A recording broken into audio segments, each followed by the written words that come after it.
Dear friends, welcome to EPG Pathshala. I am Dr. Nitesh Goyal from DAV College, Chandigarh. I am going to present before you the 15th module titled Survey Methods under the paper Tourism and Hospitality Research. This module will cover the following topics: the introduction, importance of survey methods in research methodology, the types of survey, classification of surveys, popular survey techniques, a comparison of common modes of surveys, ethics in surveys, and summary. Dear friends, after the completion of this module, you will be able to apprehend the meaning of survey, identify the survey types, be able to undertake various surveys. First of all, friends, I would like to give you a brief introduction about the topic. In the year 1973, defines the survey as the study that includes the study of large as well as small population being selected from between the samples chosen to find out the congruity between the sociological as well as the psychological variables. It is a method of obtaining information from the whole universe by making the use of various sampling techniques. These are basically economical as well as authentic means of obtaining information from a large association of people. To examine one's opinion, attitudes, and perceptions of respondents, survey is the most desired means of collecting data. Surveys can be broadly classified into: first, the descriptive surveys. These are used to establish the relationships between variables, and the sample surveys. It represents a sample from among the target population depending on our objective of the study. In this method, information is obtained by asking people orally or in written form or even in digital form in the manner such as: what do they think, what do they believe in, what do they expect, what do they feel, what they have done. One of the most important dimensions of research is the survey research, the scope of which includes the measurement procedures that involves asking questions to the respondents. The various types of surveys include the questionnaires, the interviews. The authenticity and the degree of reliability of selecting the best suitable survey method depends on the relevant situation, as once we have selected the type of survey method after doing the careful analysis, one needs to give a practical shape to the survey itself. Now, let's take the importance of survey methods in research methodology. The essence of survey method by questioning individuals on certain important issues and then describing their responses. Survey method in case of primary data collection is used to test various concepts, reflect attitude of people, establish the level of customer satisfaction, and conduct segmentation research. Survey method pursues two main purposes. First, describing certain characteristics of population. Second, testing hypotheses so as to establish the nature of relationships within a population. Now, we come on to the advantages, disadvantages of the different primary data collection methods like questionnaires. First of all, the purpose. The purpose of the questionnaires is conducted in order to obtain large amount of information in a short period of time. The advantages of this method are: anonymity of the person is maintained. Also, it is cheaper than most of the other primary data collection methods. Under this method, one is able to gather large amount of data. Now, one of the main disadvantages of the questionnaire method is difficulty of maintaining greater depth for carrying out the research activity. The second technique is the interviews. The purpose of conducting interviews is to get notice of people's emotions and experiences and be able to explore the issues with a greater focus. The advantages of interviews are there is a possibility to direct the process of data collection. Also, there is a possibility to collect the specific type of information required. The two main drawbacks of the interviews are first, a lot of time, effort and money all are required in a great quantity. Secondly, potential for interviewee being biased. The third technique is the documentation review. It is conducted in order to study various issues that have been developed over a specific period of time.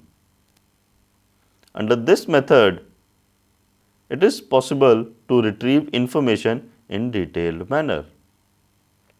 However, various challenges are associated with documentation as well as the inflexibility involved in the research process. Now, let's take on the types of survey. Surveys as a method of data collection help in improving the scientific base. Various professionals conduct surveys to study various matters such as study about the income and expenditure patterns of households, racial prejudices, etc. Mainly there are two types of surveys. The kind of survey to be used depends on the purpose of the study under consideration. The first is the cross-sectional survey. Now, when the aim is to study the attitudes and practices, then this is the most relevant choice. Whereas, the second survey is the longitudinal survey. Here, when the purpose is to compare the deviations in the attitude and practices followed over time, then this kind of survey would be right choice. These two methods are detailed in later part of this module. Surveys are basically classified under two ways. On the basis of the instrumentation, it includes the questionnaire as well as the interview sampling techniques. The second basis is on the basis of time span involved. It includes both the cross-sectional and the longitudinal surveys. On the basis of instrumentation, it includes the use of either a questionnaire or an interview. So, let's take them one by one. The questionnaires. Questionnaire comprises of closed-ended questions followed by prerogative choices. Today, the questionnaires can be utilized in various survey methods.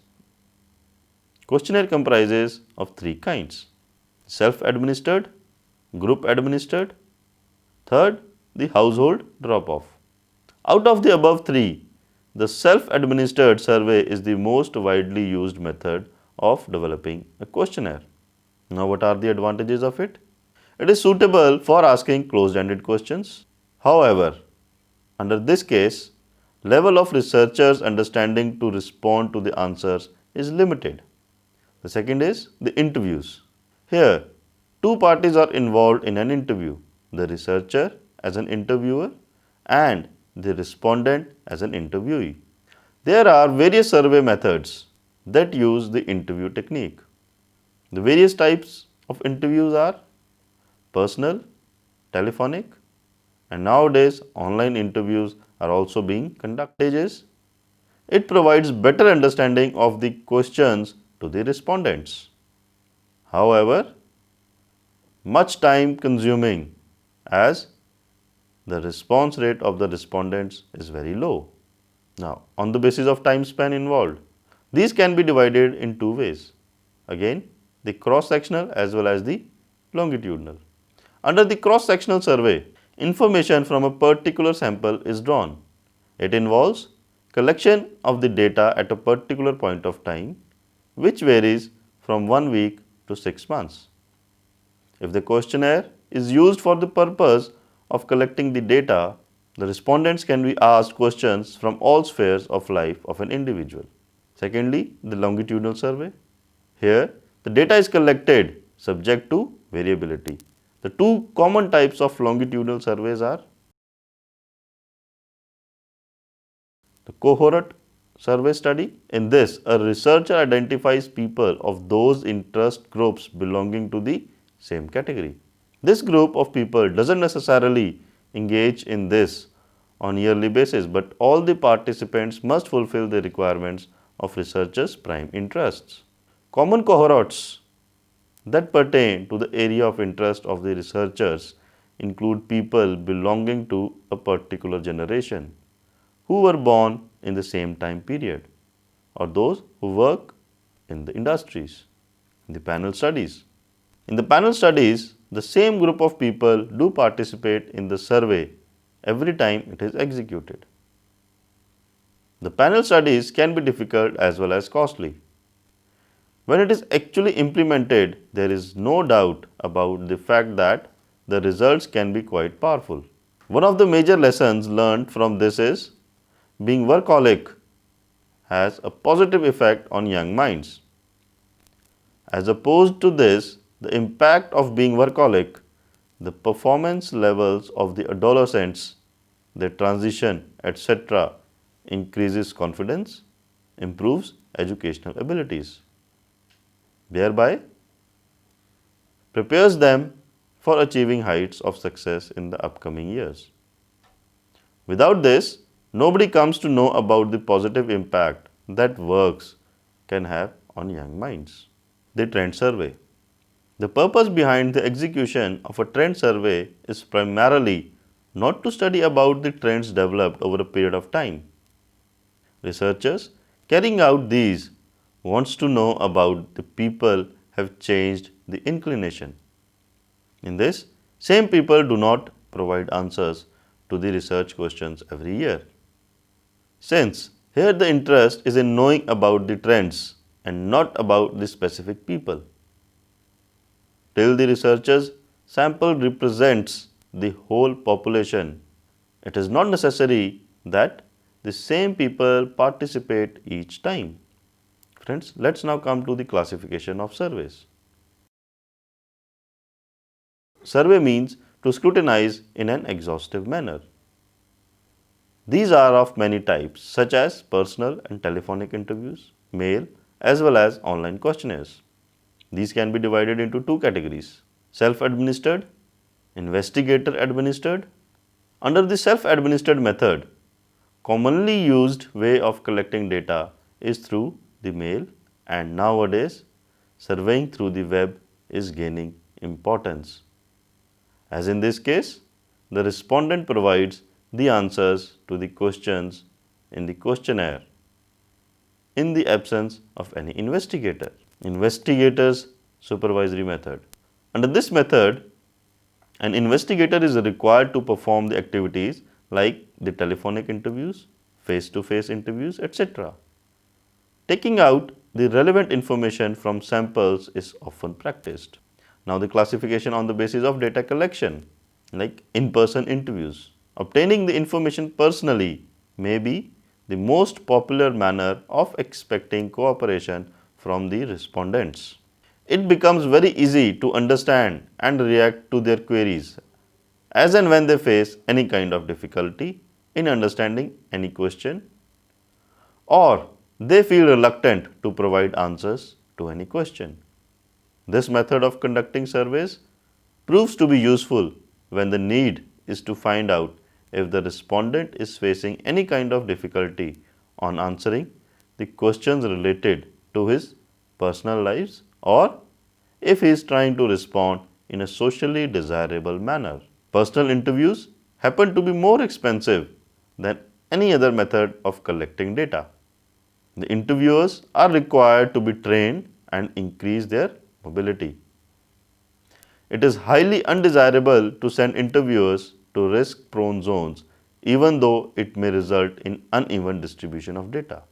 Then we have the mailed questionnaires.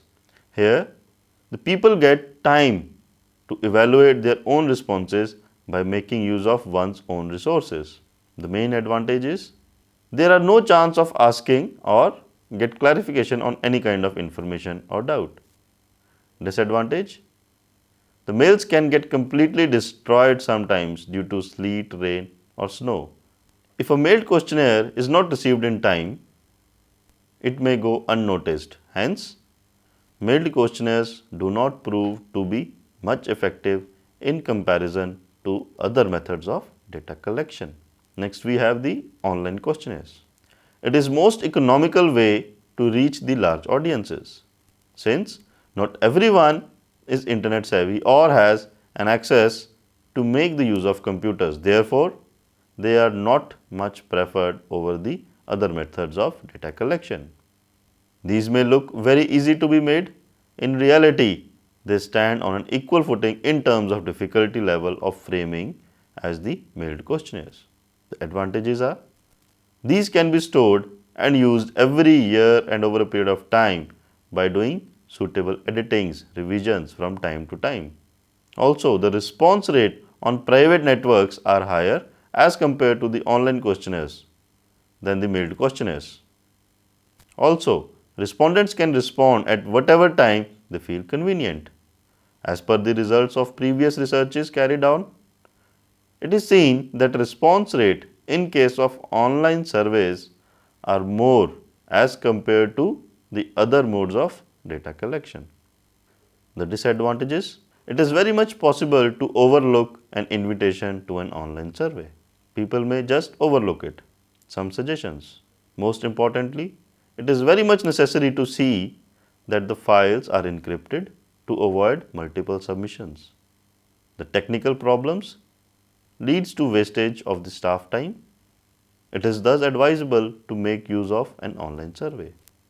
Whenever a questionnaire is received in mail, it has many benefits, such as it is possible to send the same questionnaire to many people, to which the respondents can respond at their convenience. Multiple copies can be sent to a large number of people at the same time. This method is cost effective. The disadvantages: under this method, the response rate is quite low.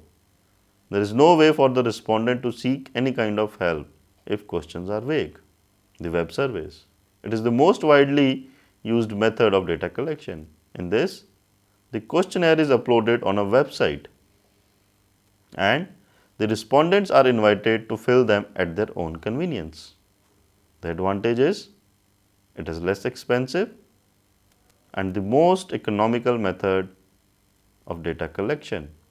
The disadvantage is it is very difficult to check the reliability and the accuracy of the data collected. The telephonic interview. It is also one of the most widely used method of data collection. This method proves to be useful where time is a constraint. This method gives respondents a feeling of anonymous. This method gives the respondents a feeling of anonymousness. This method is cost efficient than the personal interviews.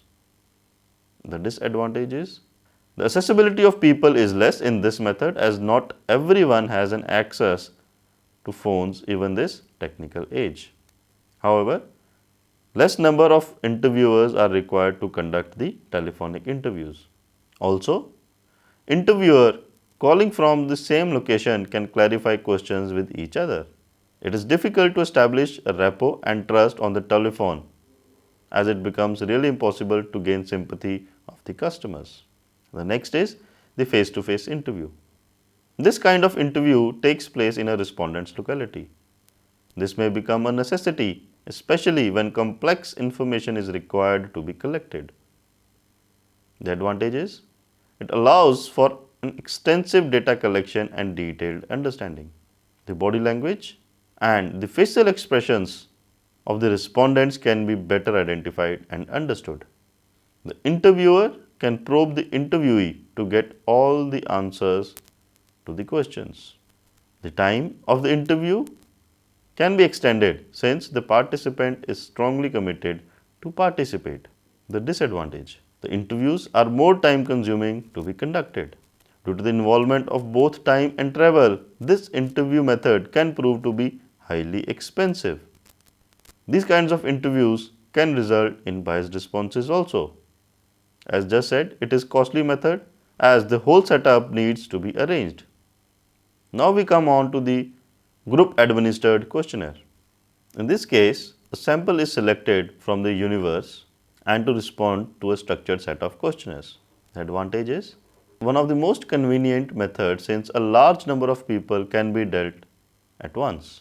The responsiveness of the people is quite high in this case. If there is any kind of difficulty in understanding any question, clarity can be provided at any point of time. The disadvantage: the presence of investigator may make the respondents feel uncomfortable while answering the question. The figure before you depicts the classification of surveys based on survey interaction. In the survey interaction, one is person to person, while other is self-completion. There exists one more classification on the basis of interaction, which is computer assisted. Now we present before you some popular survey techniques. The primary data are collected during the course of carrying out the experiments during an experimental research.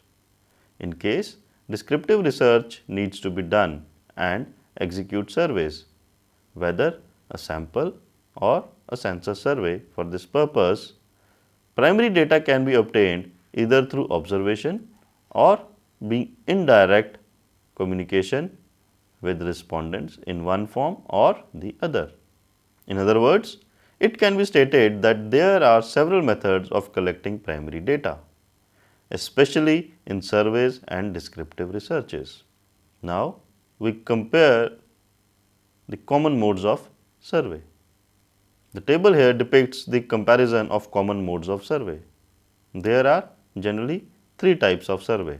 Now, under face-to-face surveys, time consumed is high, whereas in case of telephone it is low, but in case of postal it is high. The manpower required in case of face-to-face it is high, in case of telephone it is medium, whereas in case of postal it is the least. Now the money involved: in case of face-to-face it is high, whereas in case of telephone and postal, in both cases it is low. The geographical coverage: in case face-to-face it is clustered, in case of telephones it is wide, and similarly wide in case of postal. Now, we differentiate and compare on the basis of the characteristics of the questionnaire. The sensitive topics in case of face-to-face are fair and good in case of both the telephone and the postal. The length of questionnaire: in case of face-to-face it can be long, in case of telephone it has to be medium, but in case of postal it has to be short. Now, when the complexity is concerned, it has complexity in case of face-to-face and telephone, but in case of postal it has to be simple. Use of open-ended questions: it is quite a good number of questions in case of face-to-face, and again quite a good number in case of telephone, but very less open-ended questions in case of the postal. Now, some of the aspects of interaction. Now, we enjoy a good rapport in case of face-to-face and telephonic interviews, but a moderate in case of the postals. Control of questions order: you have a control in case of face-to-face and telephonic questionnaires, but poor in case of the postals. The control of response situation: it is good in case of face-to-face and average in case of the telephonic, and very poor in case of the post. Now, on the parameters of quality, the interviewer effect, it is high in case of face-to-face, medium in case of the telephone, and low in case of the post. The response rate, it is high in case of face-to-face, medium in case of telephone, and low in case of post. The response bias, it is low in both the cases, the face-to-face and the telephone, but high in case of post. The quality of record, it is good in case of face-to-face and telephone, but average in case of the postal. The knowledge about refusals, that is whether you can know who has refused. It is good in case of face-to-face and average in case of postals, but poor in case of the telephone. Friends, let's take on some of the issues pertaining to ethics in survey. The integrity and confidentiality of the data supplied by the respondent. Various professional organizations dealing with the survey methods have to follow certain codes of ethics maintaining the survey integrity. Recommendations followed by the organizations to provide shield against are, as much as possible, only number codes should be linked to the respondents to a questionnaire and store this information separate from the questionnaire. The personal details of the survey respondents should be kept confidential from those who are not the part of the survey building. Also, performing the statistical tabulations so that no individual respondents go unnoticed. The respondents should be well informed regarding the purpose of the survey and should have the option of not disclosing the information one is not comfortable to share with the people or the researcher. For example, respondents may not feel comfortable in disclosing their income.